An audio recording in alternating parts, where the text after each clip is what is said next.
Welcome back to OPA Podcast, episode 73. Today we are joined by just three of us, myself, Jason, along with Soup. Say hi. Hi. And Wyatt. Yo, yo, yo. Griffin is working tonight. He does stuff with an NBA team. I don't know. I think we will keep that confidential just so we don't put that on blast. The Washington Bullets. Yes. But to go from there, we come back after, honestly, another frustrating weekend from the Gophers. We to recap quick, the Gophers lost 26-27 against the Illini, still remaining winless against Brett Bielema, going back to his time back at Wisconsin. And there's a lot of ups and downs this game. Just so the fans know, I was there. It was a good game. It was a good game. Like, objectively, a good, fun football game. Shout out to Soup for the ticket, as you had to be out of town. I still watched because I'm a sick person. But Yeah, that's twisted, I was at a bachelor party in Los Angeles, and I still found a way to watch. my goodness.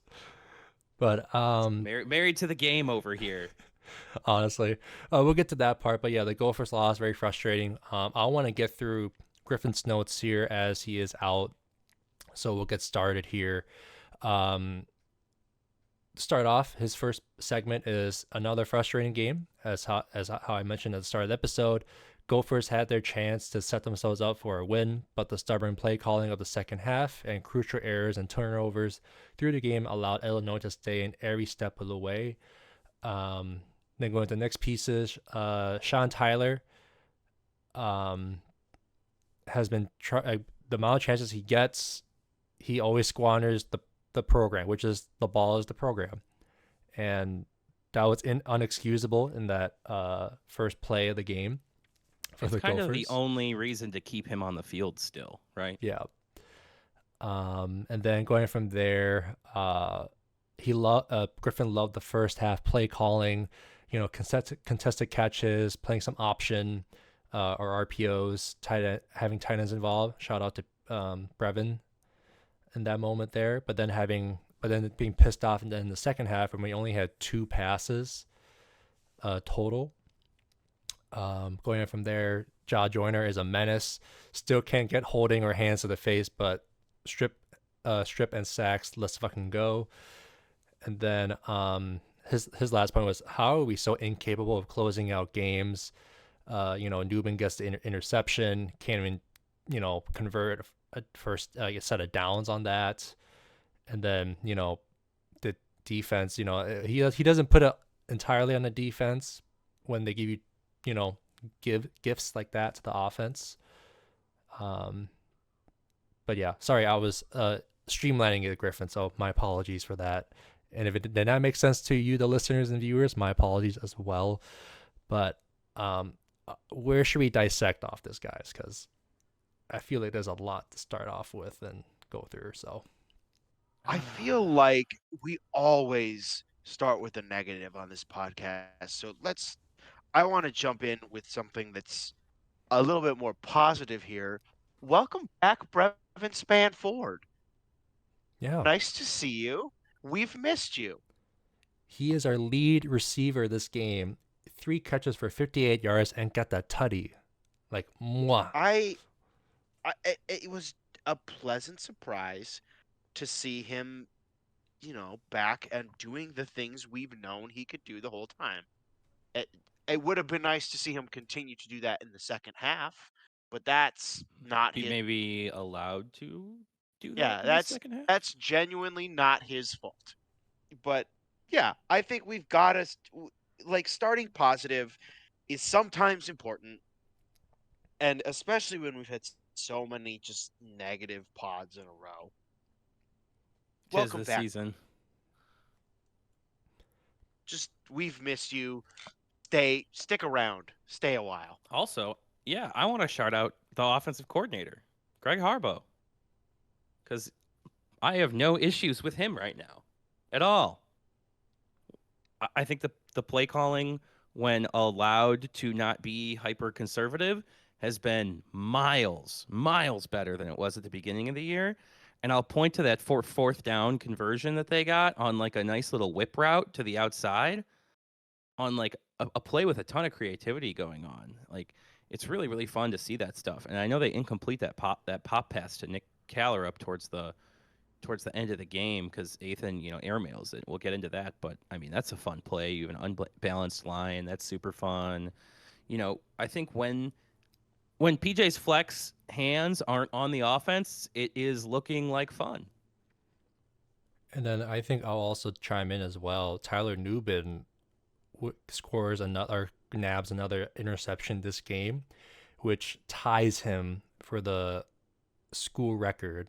So tied for the school record of, I think, 12 interceptions in his career, if I remember correctly.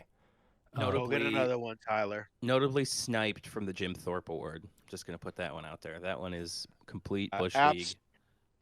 Garbage.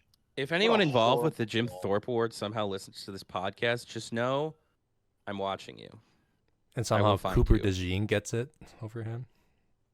Well, I mean, that's because he's like a good special teams player.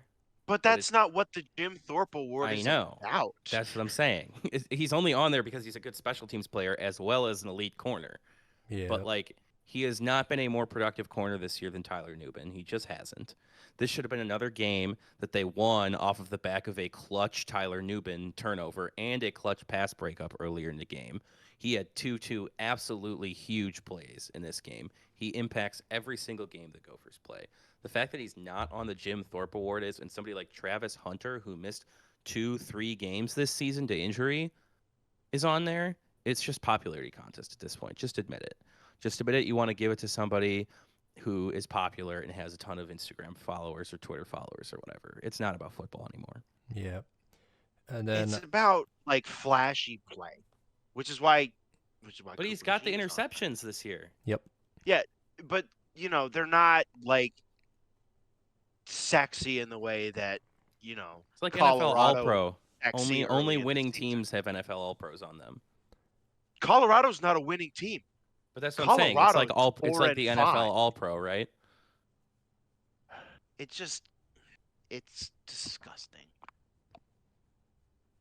It just doesn't make any sense, right? Like it's just like you look at every statistic for him and he's one of the better like safeties in college football.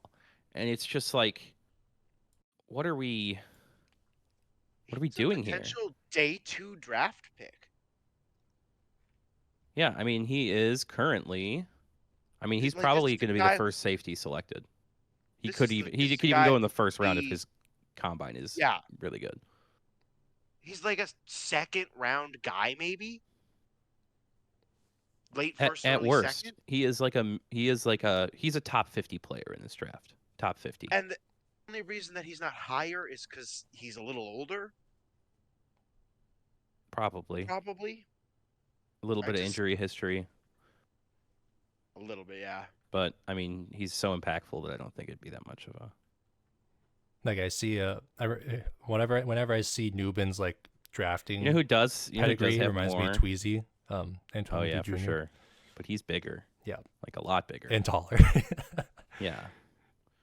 And what's interesting? Who else is having a pretty good season playing corner?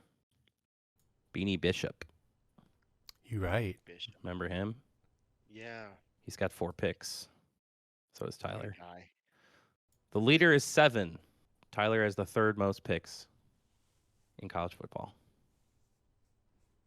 What, does he need 3 more or more?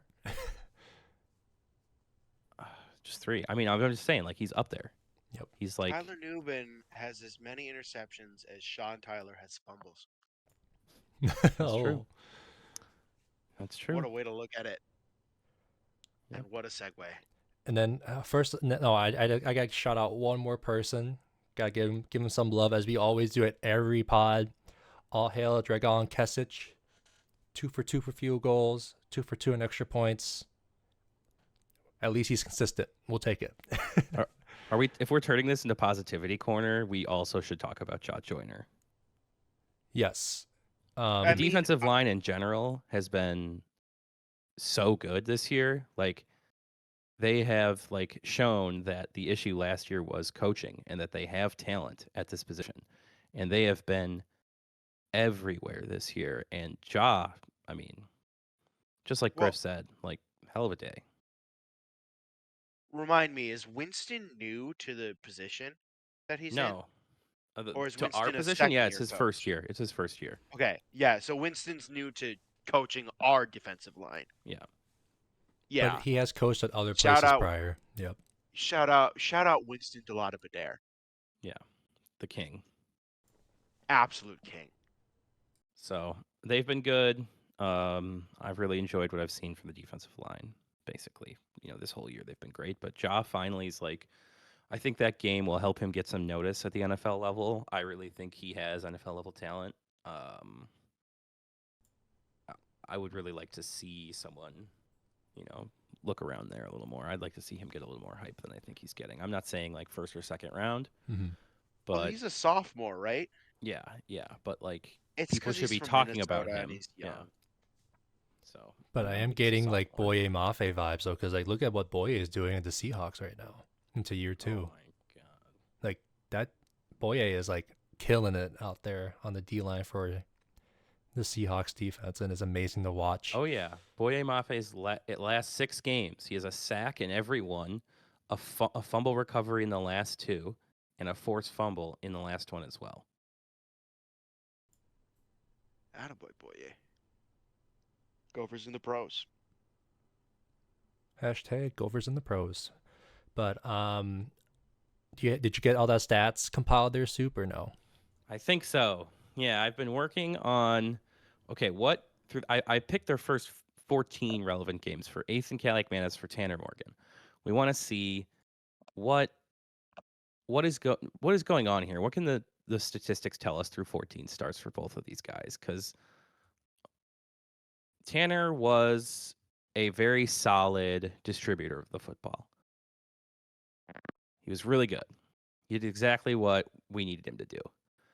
But Ethan is supposed to be this guy that can take your team to the next level. And it's like, okay, well, as a prospect, we see it. We see the traits, we see the zip on the ball. We see, a lot of things to like. But why is the approach still so conservative? Like what impact is the quarterback having on that decision right now? I think is like something we need to figure out, because I think we all agree that this is not the season anybody imagined for Ethan Kaliakmanis, right? No, absolutely not. So over their 14 starts, I'm going to give you 2 quarterbacks. You guys tell me which one do you think's Tanner, which one do you think's Ethan? Ready? Okay. Let's First, go. we've got one with 296 attempts. Or quarterback A, or well, we can't do that either. Oh God. One of the quarterbacks has 296 attempts. One of the quarterbacks has 298 attempts. Right? Okay. Mhm. Nearly Completion identical. percentage for 296 quarterback is 53. You've got 2,072 yards, 13 touchdowns, 9 interceptions, and 7 yards per attempt. Mhm. Then for 298 attempts, you've got 63% completion, 2,989 passing yards, 25 touchdowns, 8 interceptions, 10 yards per attempt. I will say the latter is Tanner.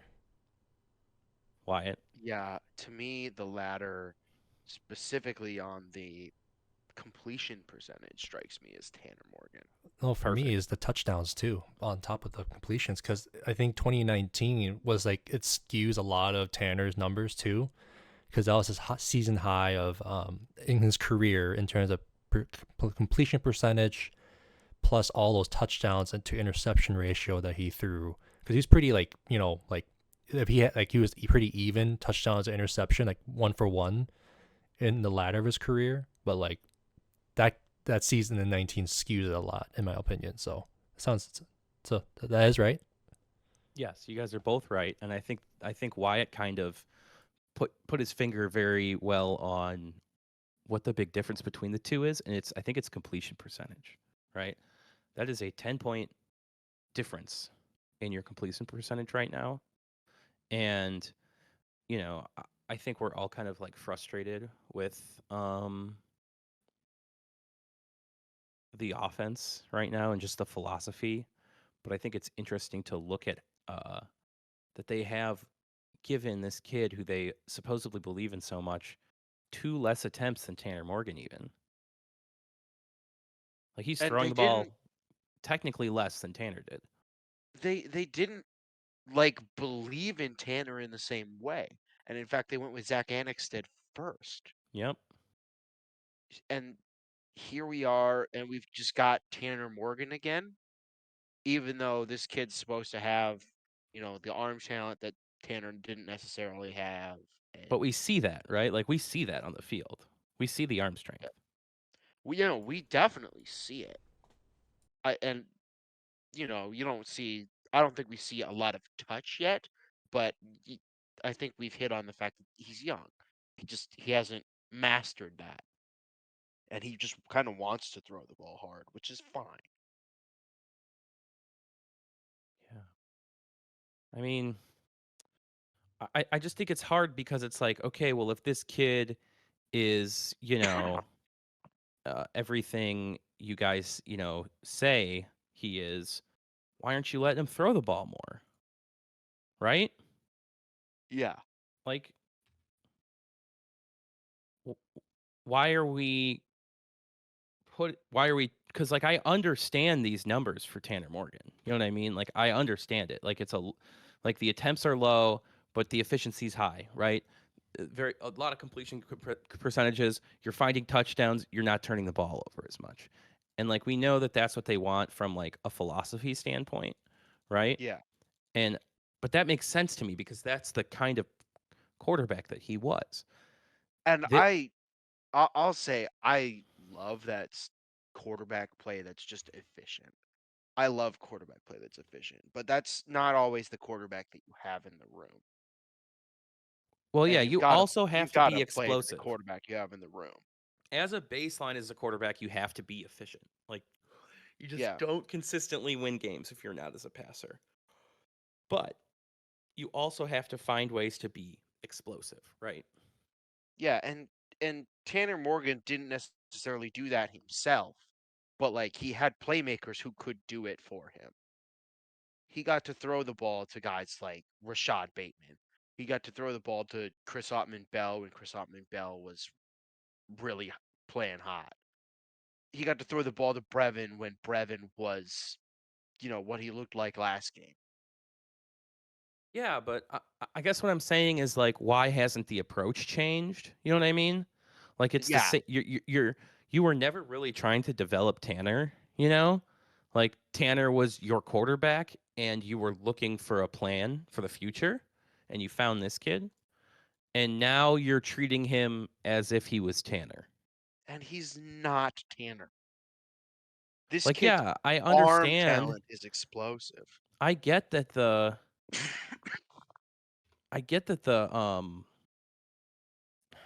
accuracy problems are an issue for you. Like I get that the 10% difference in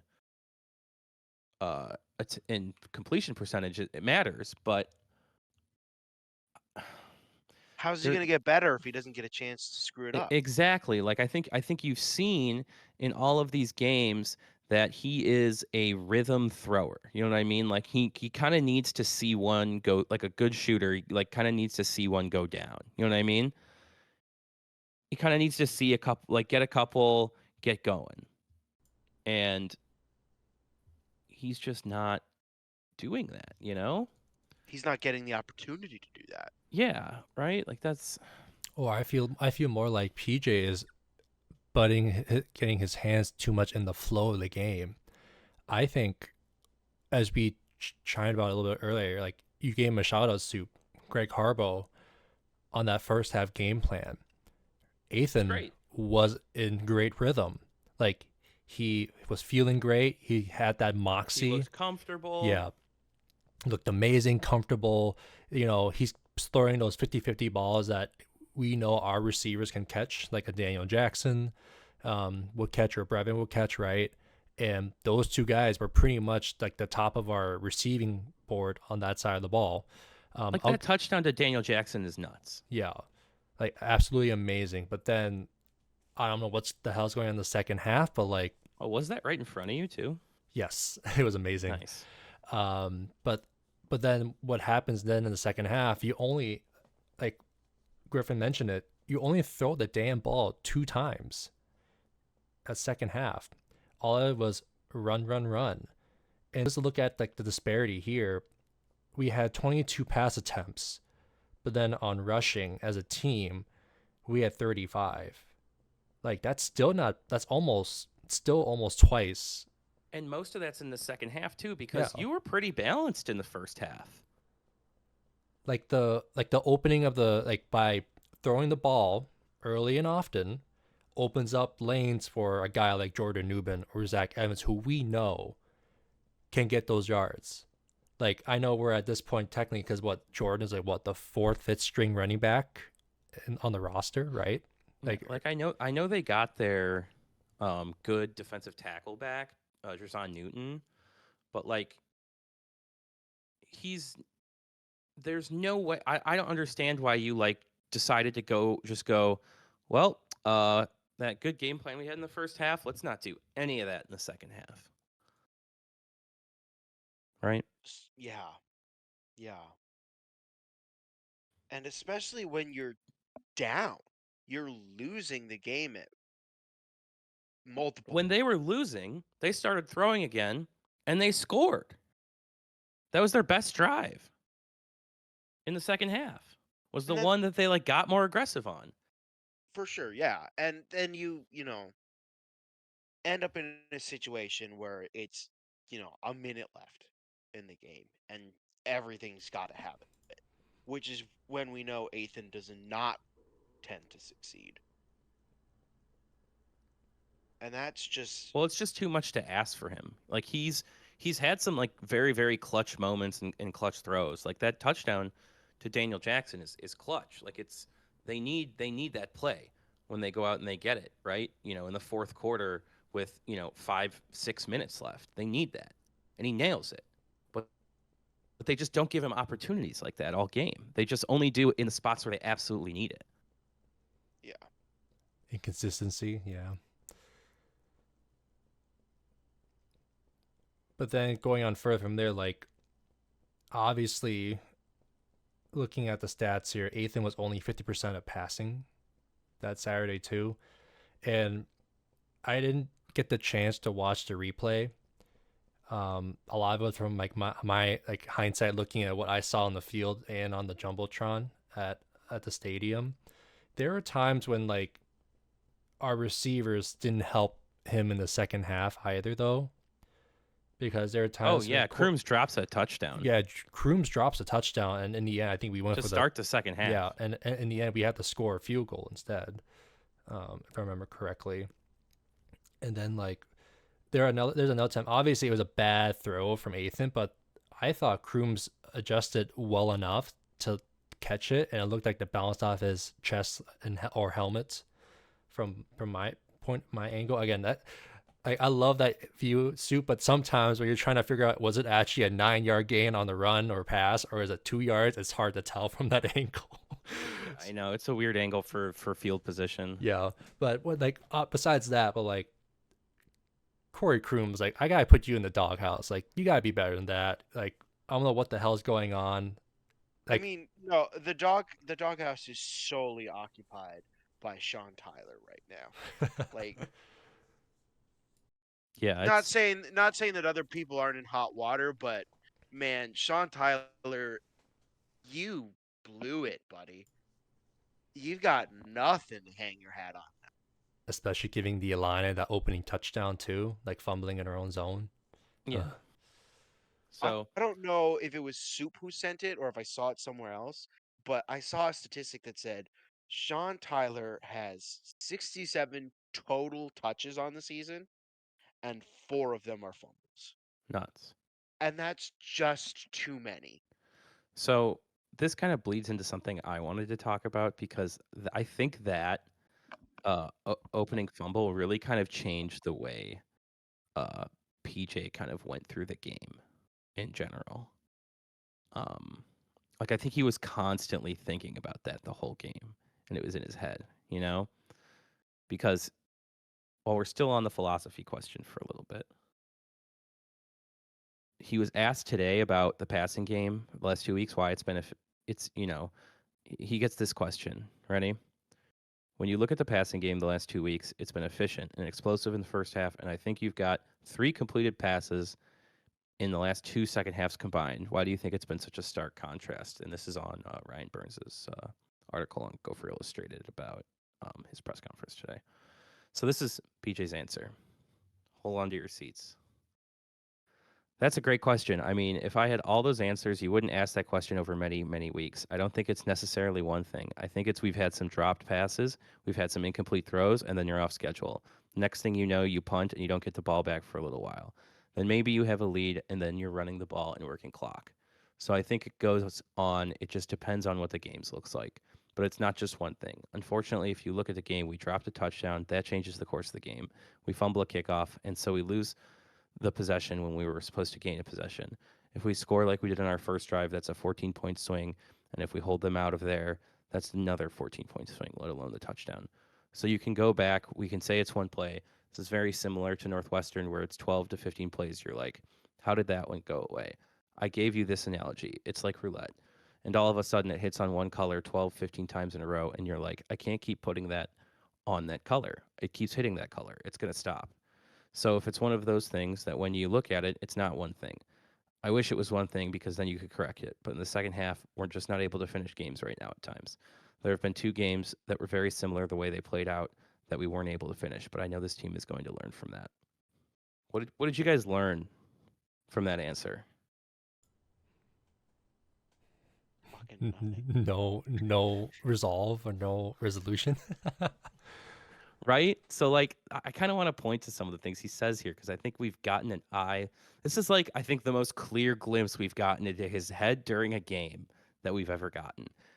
Right away, he says, at the first, like, answer, he's like, then maybe you have a lead and then you're running the ball and working clock. So, like, this just tells you that if he has the lead, all he wants to do is run the ball. That's it. Every single time. He said it. He said it right there. Then maybe you have a lead and then you're running the ball and working clock without thinking at all. That's what you do when you have the lead. You run the ball and you work the clock. It's such a Jerry Kill answer. Jim Tressel is who you're looking for. That's his like hero or whatever. Yeah. But like Tressel ball doesn't work anymore. It's 2023. People, Michael Penix just put up 52 points. Like, like stop. Similarly, it And doesn't that work was in a fun college. game too. Yeah, imagine that. So then he says that, and then he's like, we fumble a kickoff, and so we lost the possession when we were supposed to gain a possession.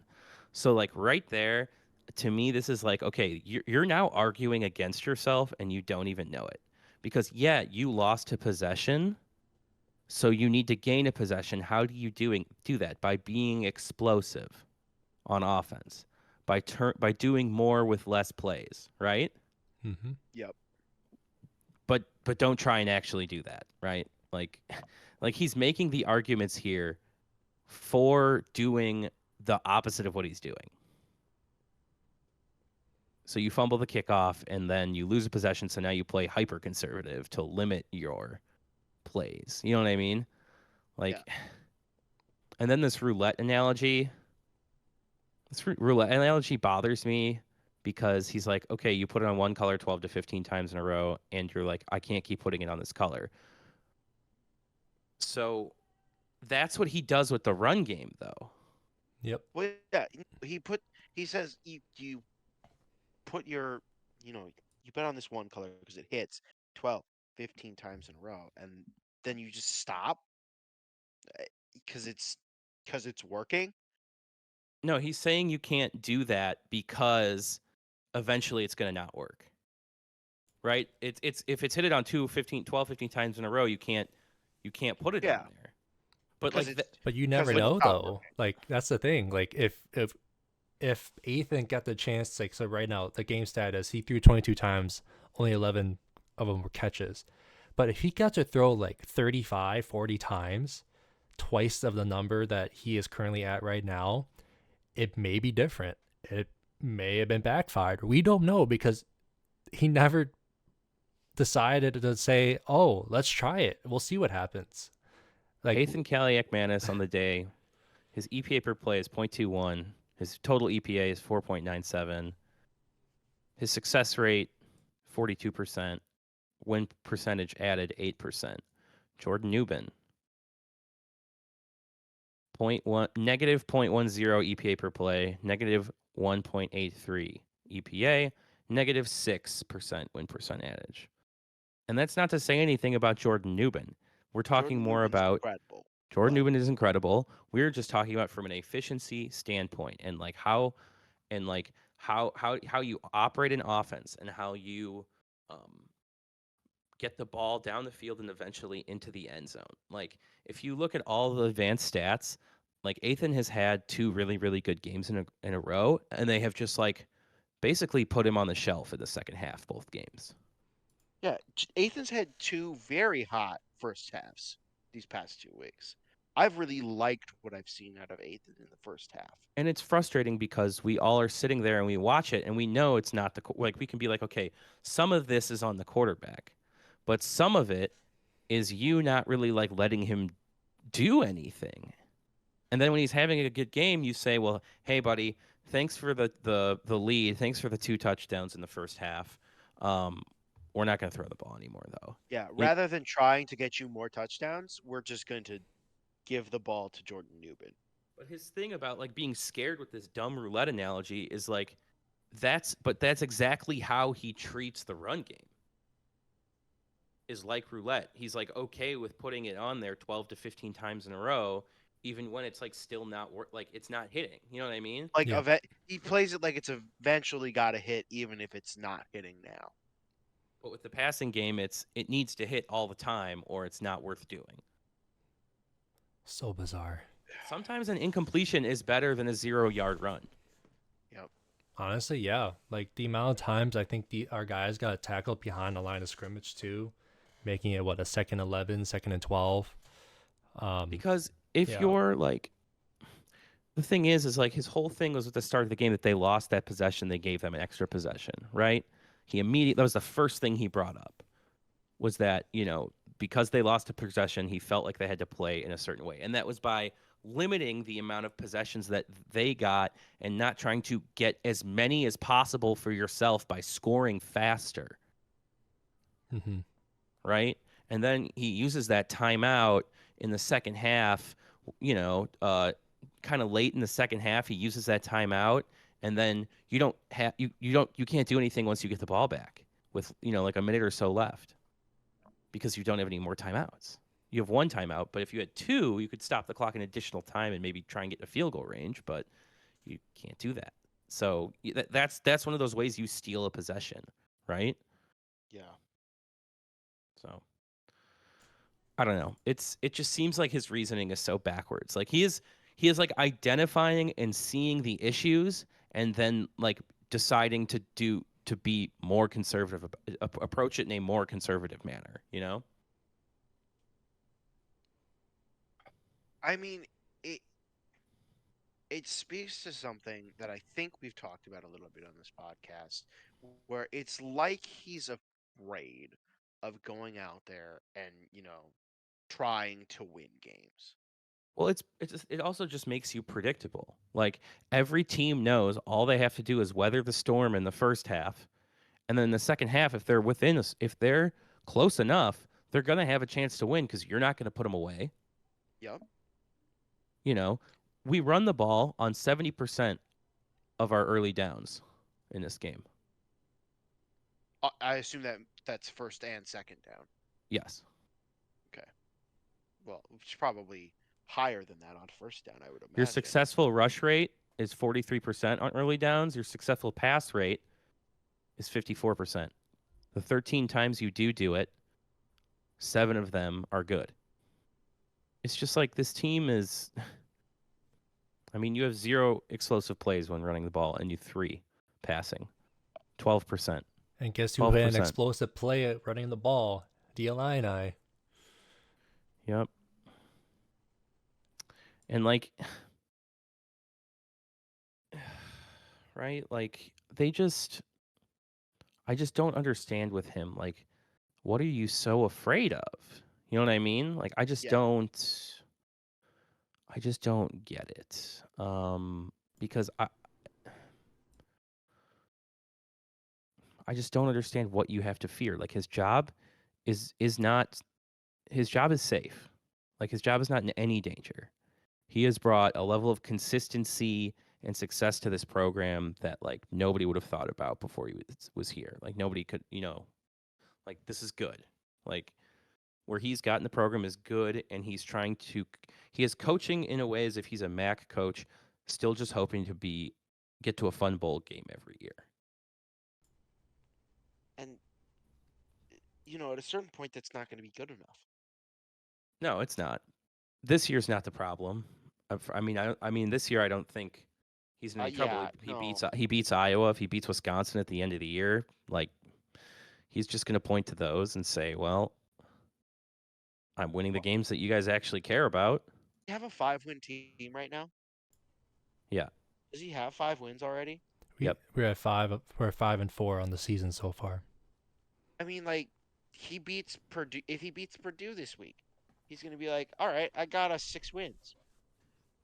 And if he beats Wisconsin, we'll be at 6-7, assuming we take the L with Ohio State. Yeah. And he's going to get us a 7-win season, which is, not great. Bowl eligible. We're bowl eligible, but it's not going to be like those 8-9 wins that we gotten for 3 years straight. Yeah. But like, it's a down year where your quarterback's young and you play Ohio State and Michigan. Yeah. Your schedule this year was hard, and North Carolina. You played 3 top 10 teams this year, so. But I think for me though, and I'm not sure if you guys see this too, but we haven't really seen PJ sustained after having a lot of wins. So remember when we hired him from Western Michigan, what was he, 13-1 out of Western Michigan that last season? The loss being to Wisconsin in the Cotton Bowl, right? Like, was it PJ won the MAC and stuff like that year? Yeah, and then they lost in the Cotton Bowl to Wisconsin because I was really excited. I was hoping he would beat them, and that would be such a fun storyline, like coming in as him beating Wisconsin. Yeah, but you think about it, he took our job here in Minnesota the season after, so we never got to see like what would happen if PJ came back to Western Michigan for another season. Does he go and dominate the MAC again, or does he regress back, right? Like, because we never seen him sustain over time. But then obviously, like, I think his last season he had Zach Terrell, who was his quarterback. He had like a great starter on their center, plus a decent O-line and running back. But then if you look at now where we are with PJ, this is finally his first time now. Okay, we gotta recycle everything, because remember, we had year 1 Connor Rhoda and Demery Croft. Demery Croft, I think, is now in prison for what he has done. Then the year after that, Zach Annexstad and Tanner split time in 18. Got 7 games and got hurt in Nebraska. And then you go into 19 where Tanner in that offense explodes, right? Because we had Tyler Johnson, Rashad Bateman, who was PJ's guy, Mo Ibrahim, Shannon Daniel Brooks, Daniel Blaze Andrews. Like, that was a star-studded offense. But 3 of those offensive linemen are in the NFL right now. That is correct. And then we win 11 games, and they were like, okay, we might regress in 2020. And again, 2020 was a wonky year. People were getting sick.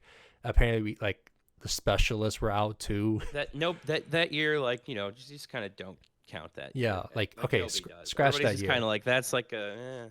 Yeah, scratch that year. Then now you're on to 21. Your job is not being judged at all in that season. And then 21 and 22, you still got Tanner under center. You got a good chunk of the offensive line back. Plus, you have Mo Ibrahim, who, when healthy, looked good, look decent, or even better. But then, you know, that's the consistency that PJ brought us to, right? He can get us 8 to 9 wins a season, even more, and keep us in contention for the West. Remember, I know we were bitching about this on the group chat.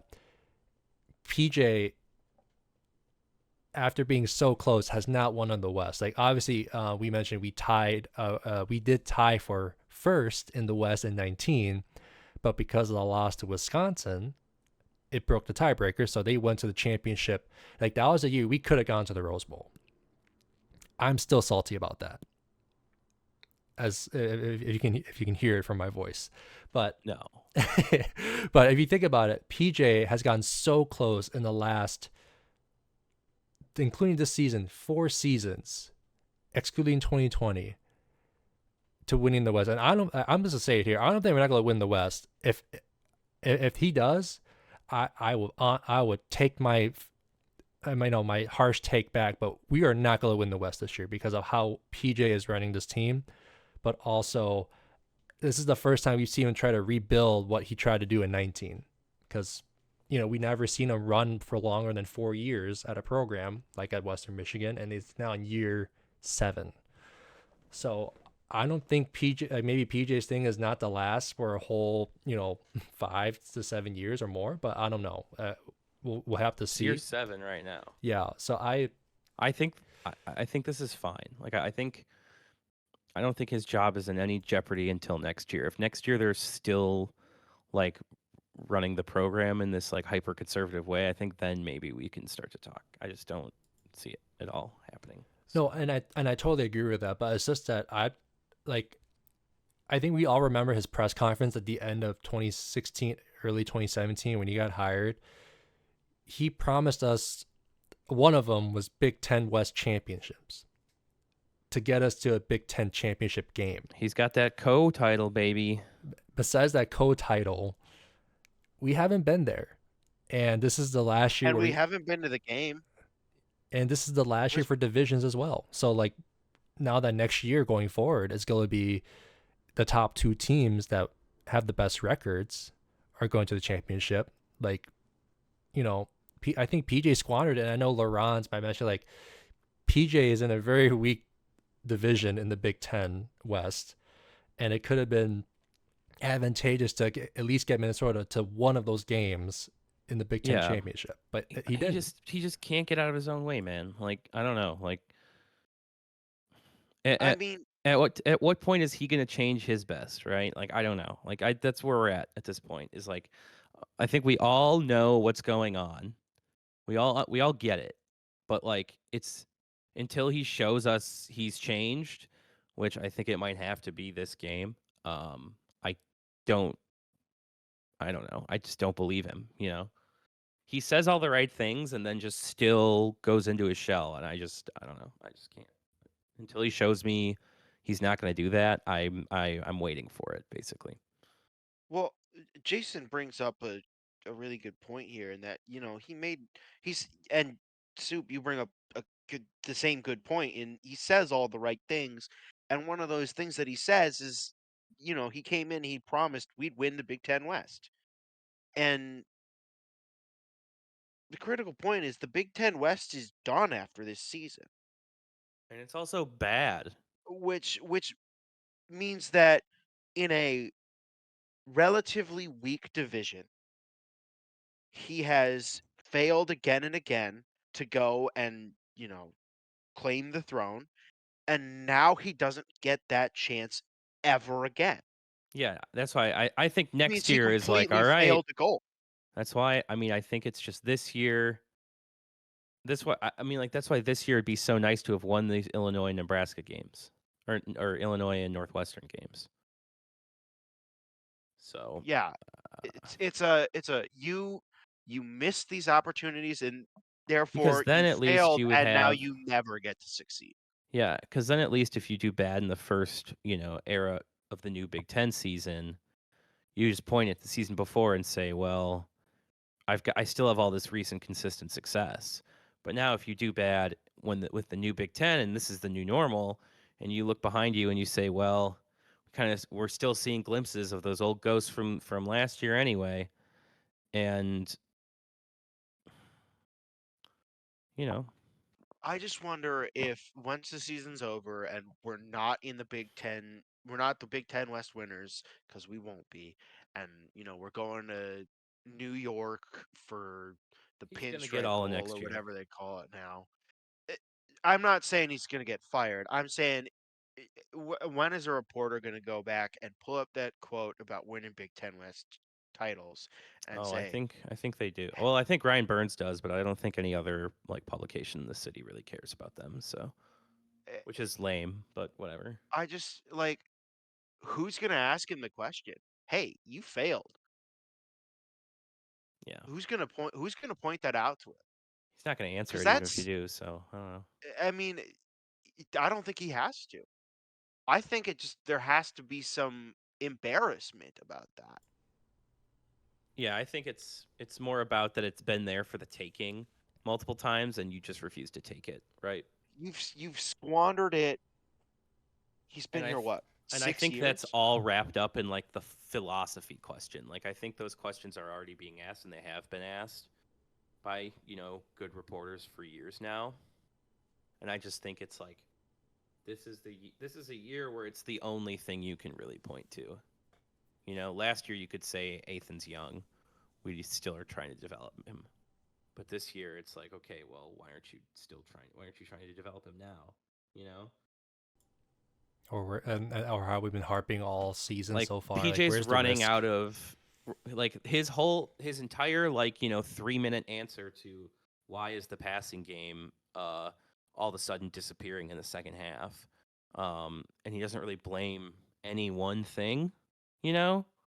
He he's running out of excuses before it's me, because for everything else he says, I take the blame at the end of the day.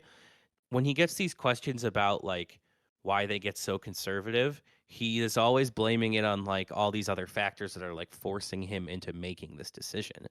But it's like, no, you can just choose not to do that. Like, like what more do you need to see? Like, it keeps not working for you. You've lost 2 games this year because of it. Like, when are you going to see that this just isn't working? You know? Yeah, does he just not watch anything else from the rest of college football Well, where teams just don't stop playing in the second half? because this game is the perfect example, because both units of this team, minus special teams, because they are special, that's for sure.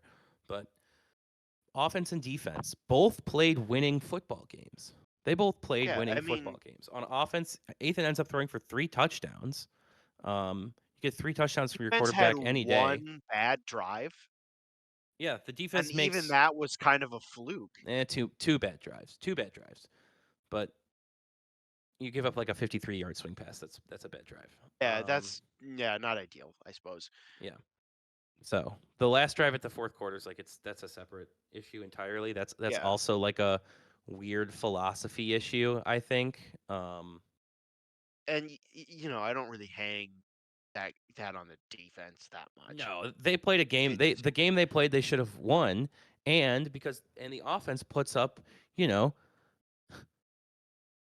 the offense puts up 26 points. That's enough to win you a game in the Big Ten West. Yep. Like like I Plus, will and I remember, will 3 turnovers as well.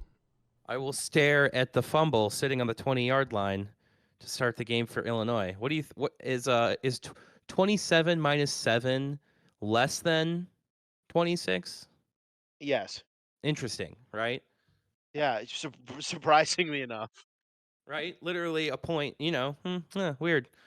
I mean, there's a lot of like individual like things, and as I But on was, offense and defense, I just want to stress, they both played games that you should win,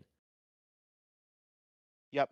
right? Like they both put together games where you're like, okay, well, if I told you Josh Joyner has a strip sack, Tyler Newman's got a got an interception, a touchdown saving pass breakup, Justin Wally's, got an amazing pass breakup. They generate 3 turnovers on the day. What do you think? We win, right? Yeah, I'm like, our defense played to the best of their ability. we've got to come out of that game, with at least a tight victory. So then your offense plays a game in which you score, 3 touchdowns passing the ball, and And 2 field you know, goals. yeah, but like but I'm saying like your impactful plays are your 3 passing touchdowns. Yeah, you say Ethan ends the day with 3 touchdowns on 22 attempts. You're like, okay, sure, sounds great. 3 touchdowns is great. I'd like him to throw more attempts so he can have a fourth one. or just more yards would be great. More yards would have been awesome too, but Yeah, I think that's more the thing with him is that like you see these big play he's really good at like finding these big play touchdowns every game. Like every touchdown they have is like him pushing the ball down the field to Daniel Jackson. That's like all their impactful plays, and they just are like, we're not doing that in the second half because why would we? So, like this is the first game that they were really bad in the middle 8 for. Right? We talked about it a little bit. Like PJ calls that weird timeout in the first half, that second timeout usage, and then they just don't really do anything at all. So like I think that's been big for them in the games where they have ended up like holding these other teams off, is they're usually very good in that middle 8. And this is the first game I think all year that they were kind of bad during it. But both units of this team should have won, and I think the head coach is the one who gets in the way at this point. And special teams, right? Gifting them. Here's 7 free points basically. Yeah, I don't have much more to say from this game. Just WTF. Yep. I mean, you open up the game, right? You open up the game, touchdown, you field goal, and that's your first half in drives. Right? Touchdown, field goal. Yep, and then you end the half. Then you go field goal, punt, punt, punt, punt, punt, punt, punt. Like you completely just kind of like piss away the third quarter trying to run the ball because Corey Crooms drops a touchdown. Like when that happened, that's kind of when PJ folded it up. I think had Crooms catch that ball, I think we see a very different second half. And I think that's annoying. Yeah, and then we scored a touchdown later in the fourth quarter, but that was still a lot of like punt, punt, punt. And then we're down. So, okay. Yeah, we scored that one late in the fourth quarter because you need it. Yep. So it's like, like you don't step back at all as a coach in that moment and say, hey, maybe we should do that more. When it was 5 minutes left in the game, 6 minutes left in the game, our quarterback found us a touchdown. You're willing to give, Jordan Newbin, who's, doing great, but he's RB5. You're willing to give him, 20, 30 touches a game to make plays, but not Ethan? I don't know. I don't know either. The thing is it was going well this game. It was going well this game, and you literally made one mistake, and then you completely flip, and it just ruins the game for your whole team. It throws everything out of rhythm, and it's just really. And I think this is like PJ lost them this game, and I think this is like really a prime example of it to him, hopefully. And I just don't know what to tell him at this point. I mean, we've been saying the same things all season, and it doesn't seem to change. No. But I think we've pounded the offense for long enough. We can talk about the defense really quick. Yeah, let's touch on them. We gave him some love earlier. Tyler Newbin, Josh Joyner did some great things this game. I just think they just got tired and gassed because like PJ is trying to milk clock, but they don't convert the first set of downs, right? Like your linebackers named Cody Lindenberger is still not consistent enough. Yeah. And this is his second game back from injury? No, Cody was fantastic. That forced fumble he had was amazing and like perfectly timed play. But I more mean like Maverick Baranowski, Devin Williams. Like that big touchdown run happens because Devin Williams doesn't clean him up, and then Tyler Newbin takes a bad ankle. But like you have to make that tackle in the Big Ten, bro. So yeah, Tyler Newbin makes a mistake there too, and unfortunately, I think he also kind of makes a mistake on the touchdown at the end of the game too. I think I think as Tyler, you can't let anyone get behind you, and they motion their best player into the slot. You have to know that could be coming. I think that was the same play he picked off the drive before. Like they literally ran that same play the drive before, and I think he picked it off.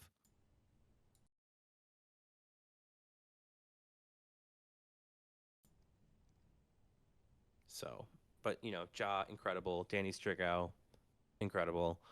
I think Justin Wally had a good day. I think He did. I think Justin Wally had a good day. I think Jack Henderson had a good day, but like, I think they still have issues defending in zone coverage.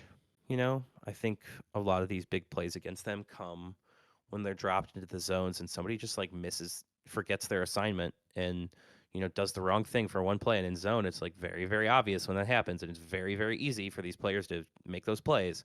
So, like missing in zone coverage is like so much hard. I think so much more punishing than missing in man coverage sometimes, because other players can make up for man coverage easier, but if you just like vacate an area of the field, like it's so obvious. So I think that's kind of what happened at the end of the game there. I'd like to see them drop a third player. Doesn't need to necessarily be a safety, but like put Tyler, Gooseby, and Green back there at the same time and just say, we're going to play cover 3. Like, just do that. Yeah, and I'm confident Joe Rossi is going to fix this. He's like, okay, here's the deficiencies that we have. Let's see what else we can do. Because, like, obviously, the dude's of knowledge. The defense's issue is big plays. It's always been big plays. That's the point, right? Like, and we've seen what it looks like when they limit those big plays. They're very good. And, but your team, I think, has to be able to win multiple ways. And you have to show the willingness to want to put up these points, right? And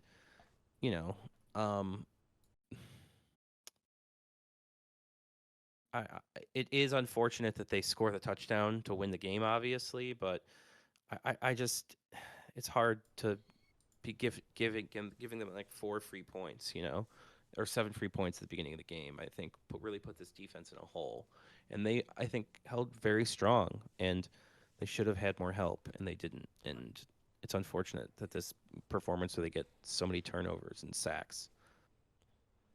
Yeah, because this is the game where our team won the turnover battle. We caused 3 turnovers on the Illini offense, and if you look at the whole overall game, you just had to take out the polarizing ones, right? Like the first drive on that zone coverage when our special teams fumbled it on the same 20 thing. yard. Yeah. And then they just don't block on special teams, which is the problem. Yeah. The problem is that they just don't block anything on, like, their special teams players might as well just be standing out there. Nobody's ever blocked. I don't understand. Yeah. Like, I know that we like really want to see like returns and stuff, but like none of these guys are ever covered. Which, if you want to segue to special teams, what the fuck is with these coverages? Like the first one, I thought, oh yeah, Sean, go, and then all of a sudden, like he has 2-3 Illini special teams players in front of him. That's something you can see really well from that angle of the field. I love that angle that I have, because you really do get to see like the whole play kind of when you're kind of at this back angle that these seats are at, and it's on that side of the field. It's really cool. And kickoff is like, you can just see how bad it is. Like, it's like, it's atrocious, you can just like man. watch guys come completely unblocked down the field and take free shots at whoever's returning the ball. It's nuts. Like at this point, I'm just done with both PJ and Wenger. What the hell they're doing with special teams? Yeah, but like I've like resigned myself to it. You know what I mean? I'm like, he hasn't fired him now. He's not firing him. I don't know what he has to do to be fired at this point. So I'm just I can't worry about it. I can't let it bother me, because I know. You know what I mean? Like, I just know it's not going to change. Yeah, which sucks, but it's really stupid. I have no idea why it won't change, or why they decide to be like this, but this is kind of the theme here, right? And I swear, the only thing that gives special teams a good rap, like the only good rap, is Dragon. Yeah, he's so good.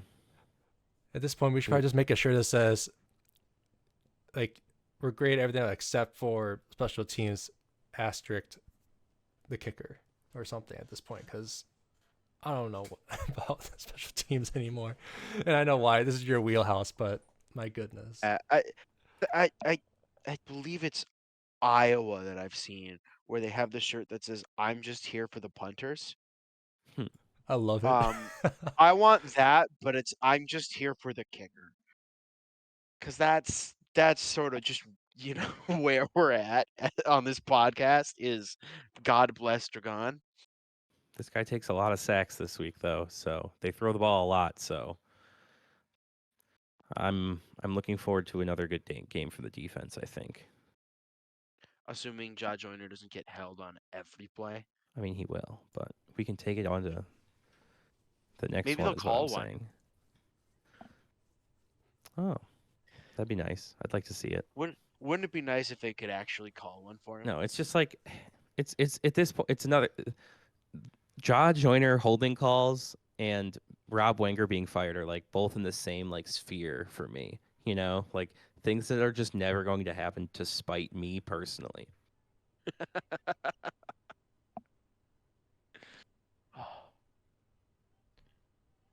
Is that like never having a good punter ever again? I guess. Where I just like want to see someone punt the ball well. I don't know. Jason's is probably that we move on to Purdue because he's sick of this Illinois game. Yeah. Yeah, I don't want more bad memories from it. Thank you for the ticket though, Soup, for the Illini game. I said this on the pre-show, but I'm super glad I didn't charge you for it because I would have refunded you so fast for this. Wow. It's like, oh man, that was bad. I'm sorry. Like they're nice seats, but geez, that's a tough way to go. Yeah, my bad. No, but it was a fun game. Like I had a good time. It's again, it was my first game back as a fan in a very long time. So just to be there, you know, talking to strangers about how the game is going, like the guy, like I don't know if you know the guys in front of you, Soup, pretty well. Oh yes, I do. But like when we score a touchdown, Those guys are great. especially like the So they've been there with us since we started getting tickets for like 3 years. So it's nice to kind of have like that group, like a touch point kind of with the rest of the fans outside of your group because it's nice to have people to commiserate with. Yeah, and then like especially getting that last touchdown to go up the game 26-20 at that point. Like I never that's right in front of you. I never had high-fived and hugged people so hard.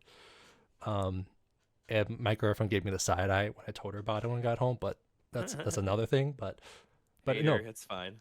it was a fun game. Just disappointing how it has ended that way. But as we mentioned, let's move on. We're already over an hour on the pod so far. So we're going into our third to last. Appropriately so, I would say. Yeah.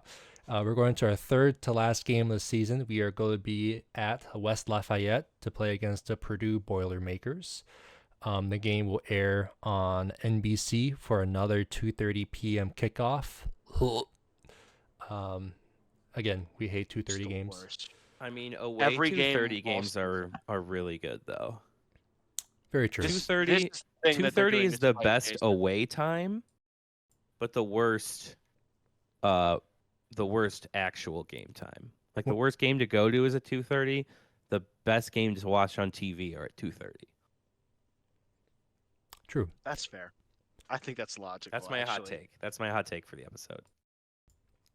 But going on from there, Purdue is not doing too hot this season. They are currently 2-7 overall.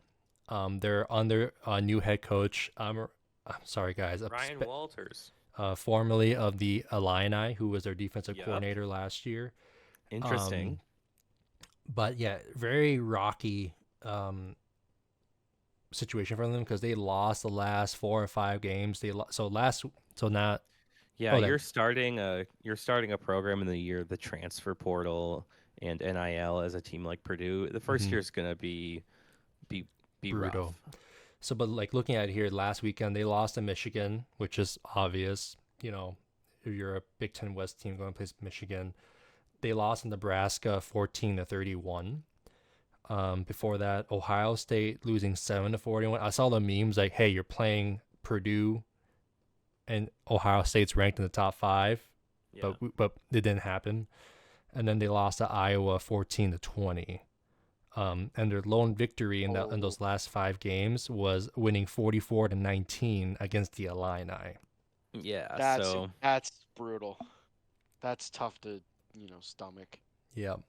So I honestly don't know what to make of this team. Like, if you look around the roster, like they have some playmakers. Like the Big Ten West is just complete chaos right now. Anybody can beat any other Big Ten West team, right? Like within the Big Ten West, it's like all bets are off. The rules don't matter. Nothing is real. Like if we get onto it, if you guys just want to, just get in predictions. Like right now, the betting numbers update a little bit after we start airing, but right now the spread is still at Gophers -1, and then the over/under went up just a little to 46.5, which I was surprised that went up by like 1 or 2 points. But like from the difference when I messaged everyone this morning. But I am firmly taking the under on this game, but that's just me. But it looks like a warm day. Forecast so far is the mid 40s as well, so it'll be good weather over in Ross-Ade. But yeah, I don't have much to say about Purdue. Like they're not having a hot year, but they can also beat us and make us go 5-5. So not much to go on with them, unless you guys have any other notes about the Boilermakers coming up. I guess I'll just say that they are going to throw the ball a lot, and the Gophers have had a tough time defending the pass in zone again, and I think that's going to be key to this game because they're going to need to be able to bring pressure with 4. I think the guys are up for it, but you're also going to have to cover well and know your assignments. And I think they'll get picked apart basically. I think Hudson Card will pick you apart if you let him.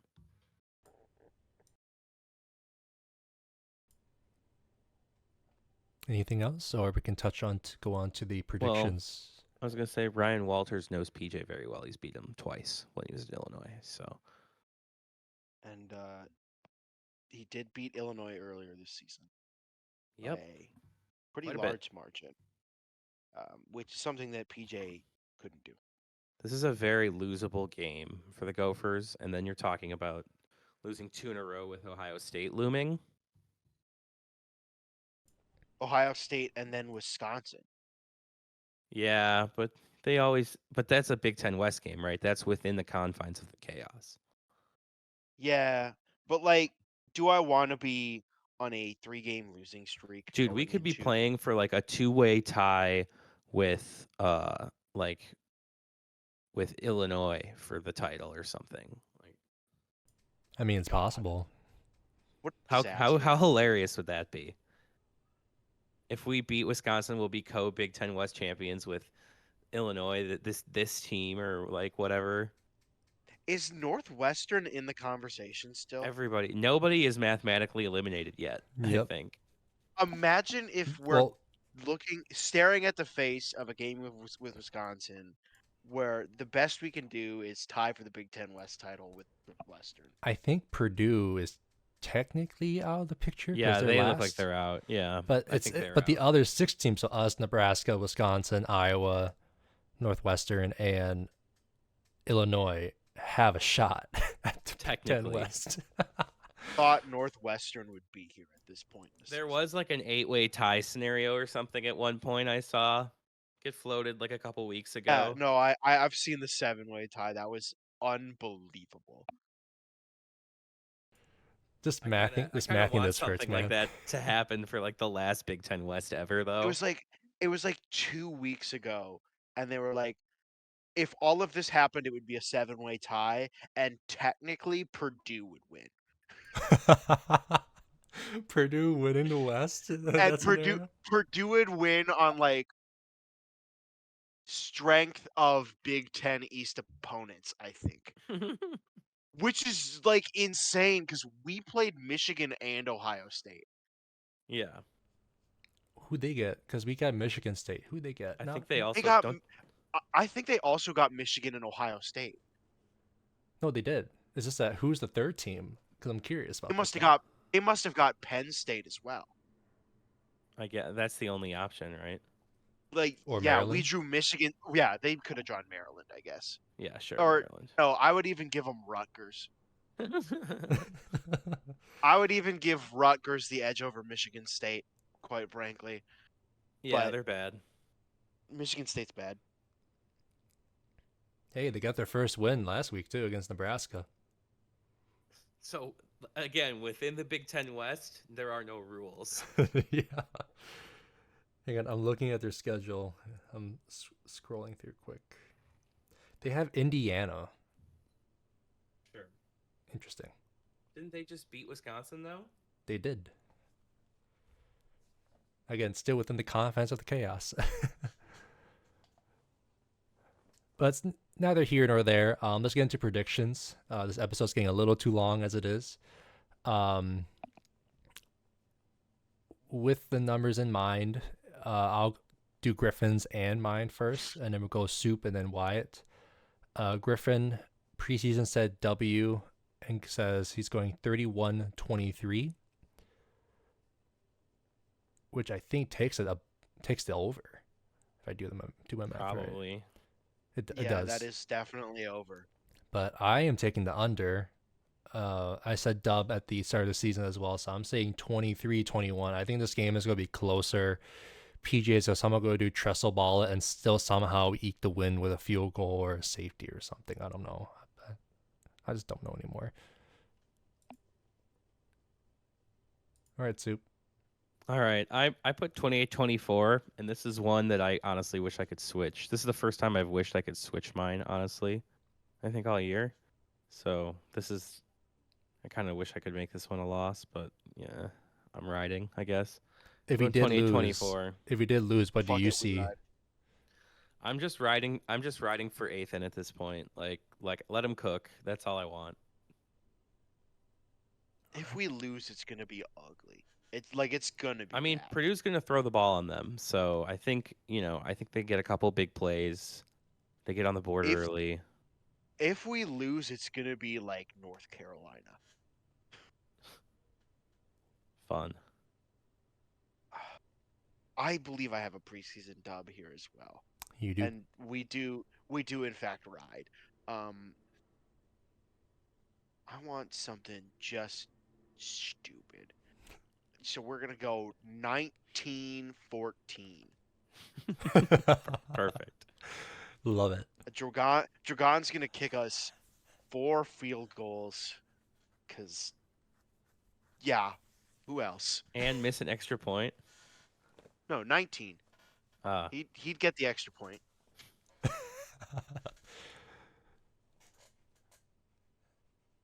Just to recap, Yeah, that yeah, feels just So ugly weird. enough. So weird. we'll take it. But just to go over the current standing so far, Griffin, myself, and Wyatt are tied 3-way for 6-3 with our predictions this season. Soup is still firmly in the lead at 7-2, but it could change in the next 3 games. Who knows? Nah, we all picked dubs this week, so it won't change this week. True. It actually won't change For the, for the rest for of the 3 season. weeks, Actually, yeah. I think I clinched. I think I clinched actually. You Yep, might be I think Because right. you and I probably picked the same results.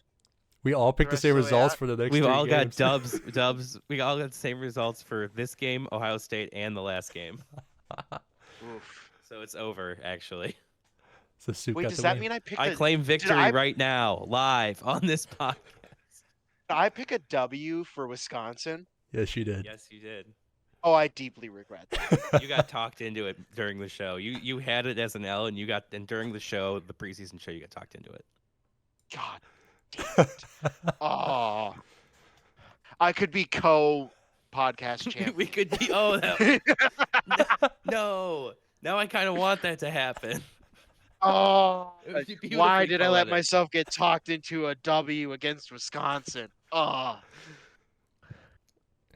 No, that's very characteristic of me to have hope at the beginning of the season, and then it just dies. Oh well. But going on from there, still no times yet for the Ohio State and Wisconsin game. I didn't see anything on Twitter or on my Gopher Sports. So we'll see as the remaining weeks shake out. But I guess we'll call that a wrap for today's episode.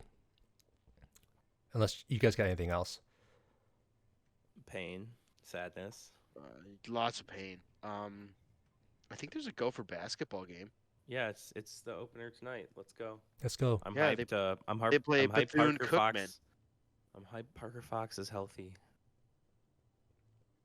Go Let's Gophers. see if they Gets can win healthy this one. soon. Pharrell get healthy. Women's hockey is number 4 in the nation now. I think the men's are still in top 5 as well, splitting with UMD last weekend. So That'll happen. go for sports besides football. What channel is the basketball game on? Is it not BTN? We'll double check on that. But we gotta wrap this episode. So everyone, thank you so much for watching and listening to OPA Podcast, episode 73. Have a great weekend. Enjoy the Purdue game this weekend, and we'll see you guys next week. So As much as you can. as much as you can. Yeah. I'm one of your hosts, Jason O, along with Soup Why? Why is it like this? Hope. and Wyatt.